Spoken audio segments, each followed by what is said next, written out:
আমার সঙ্গে ছোটবেলায় অনেক ছবির কাজ। ছোটবেলায় আমাকে আদরও করতেন, আমাকে স্নেহ করতেন, আমাকে তুই বলে ডাকতেন।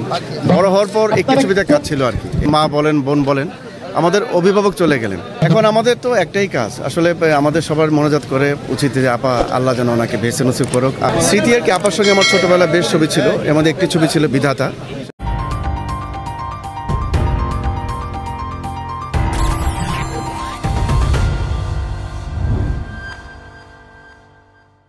আপা চলে যাওয়াটা আমাদের জন্য খুব দুঃখজনক, এবং আমাদের বলতে গেলে আমাদের মা বলেন, বোন বলেন, আমাদের অভিভাবক চলে গেলেন। খুব খারাপও লাগলো।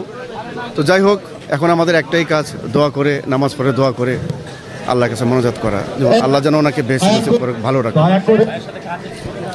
আমার সঙ্গে ছোটবেলায় অনেক ছবির কাজ। ছোটবেলায় আমাকে আদরও করতেন, আমাকে স্নেহ করতেন, আমাকে তুই বলে ডাকতেন।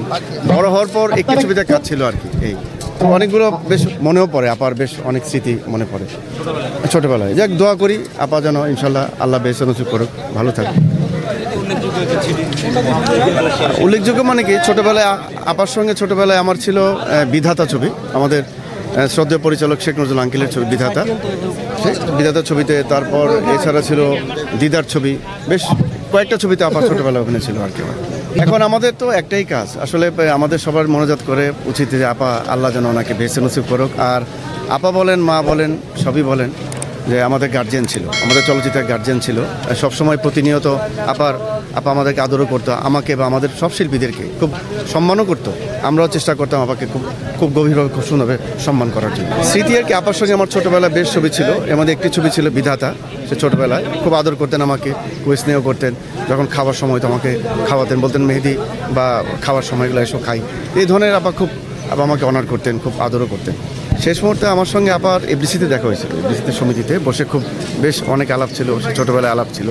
আপা কী করতাম আমি সে ছোটোবেলায় আপা বলতো, এই আর কি।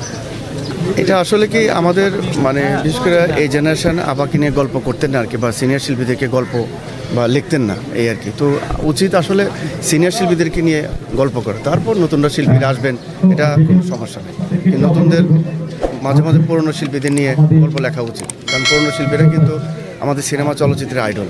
কারণ তাদের দেখে কিন্তু আমরা বা নতুন শিল্পীরা শিখবে, জানবে।